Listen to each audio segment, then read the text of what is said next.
ادي فرصه لغيرك. الاولاد الصغيرين بلاش. سامعين؟ الاولاد الصغيرين بلاش. انت يا شاطر فندم. عمرك كام سنه؟ 16. مش معقول. 18. 18 ايه؟ انت عمرك 8 سنين. ايش عرفك؟ انا اخوك وعارف سنك كويس. عاوزين سلاح يا حضره الضابط. بورسعيد بلدنا ومن حقنا ندافع عنها قبلكم. احنا مقدرين شعوركم، دي حاجه تشكروا عليها قوي، لكن السلاح بيتوزع على الرجاله بس. هي القنابل لما بتنزل بتفرق بين ست وراجل يا ابني؟ احنا ما نقدرش نستغنى عن خدماتكم ابدا.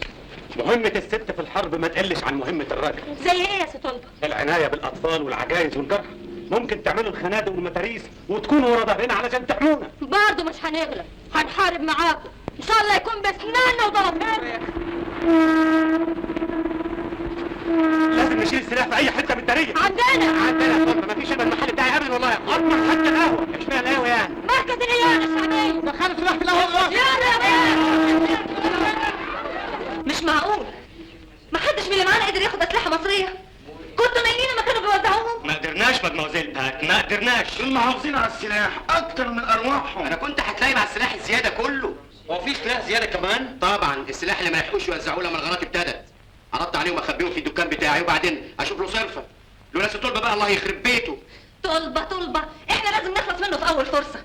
المهم دلوقتي الناس بتوعنا كلهم متسلحين. وزعنا عليهم السلاح اللي اخذناه منكم واحد واحد. يعني المصريين هيتكونوا كتير. ضروري، خصوصا ان ملعوب حصار الجيش المصري انكشف. في سينا قصدك؟ في سينا؟ يا اخويا في سينا. احنا نديهم خبر دلوقتي حالا. نقول لهم الاسلحه والمقاومه كلها في حي العرب وهم يضربوا الحي بالطيارات. That's good.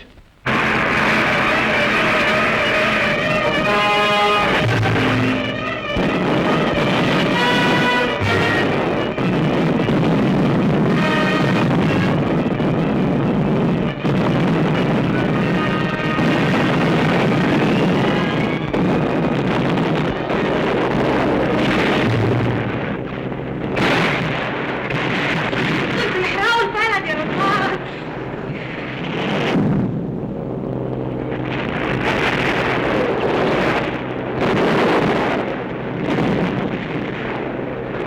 على فين؟ رجاله ملهاش وعاد في البيت يا حفصه. خلوا بالك انت، ربنا يتولاكم برحمته.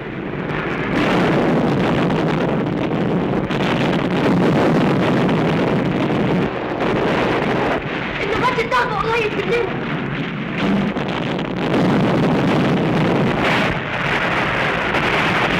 ما تخشوش معاكم. ابعد عن الشباك يا مجنون.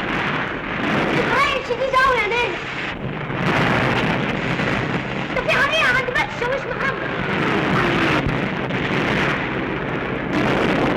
استنى يا حبيبي، خد الشاويش محمد لوحدها. طبعا هطمن عليها.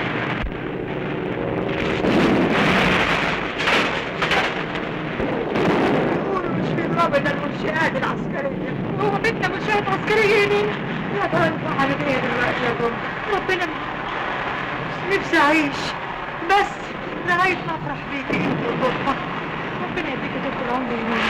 احنا مالناش فرق إلا أنت. يا رب يا رب يا بنتي يلا يا بنتي. استنى ما اجيبك الشنطة على الكنبة. ضروري الدنيا مستنزة قوي. ازاي يا بنتي؟ أنا عمري ما حسيت إني سقعانة زي النهاردة.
كنت سامعة صوتها دلوقتي كانت بتناديني.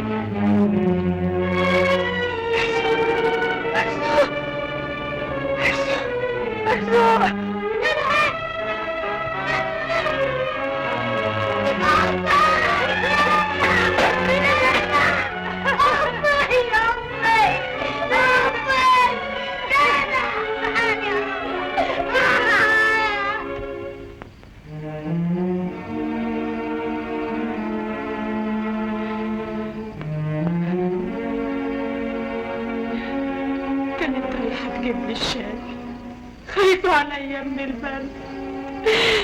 كان نفسها تعيش لحد ما تفرح بيا انا وطلبة. ليه انا ما متش وعاشت هي؟ ليه؟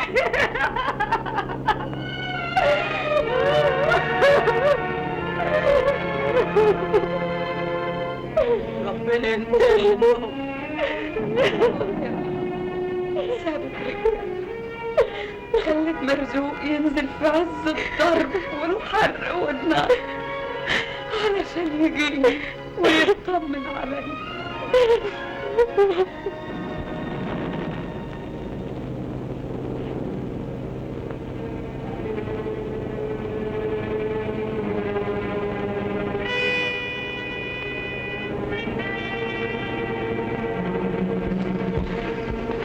مالك يا ست ام محمد؟ مدفوع سكت، مدفوع ابن محمد. انا عارفه انهم عاوزين يموتوه.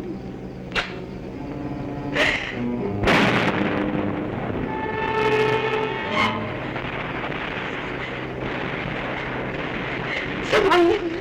المدفوع بيضرب تاني. طول ما بيضرب وانا قلبي بيطمن، بعرف ان ابني لسه عايش. وفية خلاص يا وفية، تفرقت مع ابويا. خلاص يا وفية، ام ابويا تحت التراب.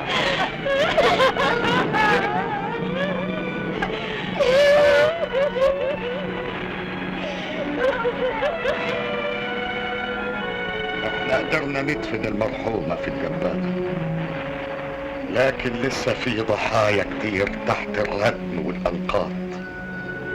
الرجالة بتحفر بإيديها علشان تطلع الجثث من تحت الحجارة. الدموع في عينيهم والدم مال ايديهم. في ليلة واحدة أكتر من 400 غارة على بلدنا الصغيرة، حتى بيوت الله هدموها. رجالتكم في الخنادق مستنية العدو عند شروق الشمس بكل شجاعة وصبر، لكن قلقانين عليكم وعلى مصيركم. أكتركم بيوتها راحت، علشان كده لازم ترحلوا من بورسعيد علشان الرجالة تطمن عليكم وعلى سلامتكم. ما افتكرش حد مننا عاوز يرحم، ما افتكرش مخلوق يهون عليه يسيب بورسعيد في وقت شدتها. احنا اتولدنا فيه وهنموت فيه. اللي بيوتهم اتهدد تسعهم بيوتنا، اللومة هنقسمها سوا. روايح وعواطف وزينب وولادها هيسكنوا في بيت فايز ويا والدتهم وفية ومرزوق وام الشاويش محمد عندي. بيتي وقهوتي مفتوحين للصغير والكبير. كلنا هنستنى هنا، هنقف ورا رجالتنا لاخر لحظه، واذا لزم الامر نشيل السلاح ونضرب. بورسعيد غالية علينا قوي، يستحيل نخلي الانجليز والفرنساويين يدوسوا على الارض برجليهم. قلت ايه يا شيخ رضوان؟ أقول إننا سننتصر، وأنا كمان بيتي مفتوح لكم. اللي يموت أبوه أنا أبوه، وامرأة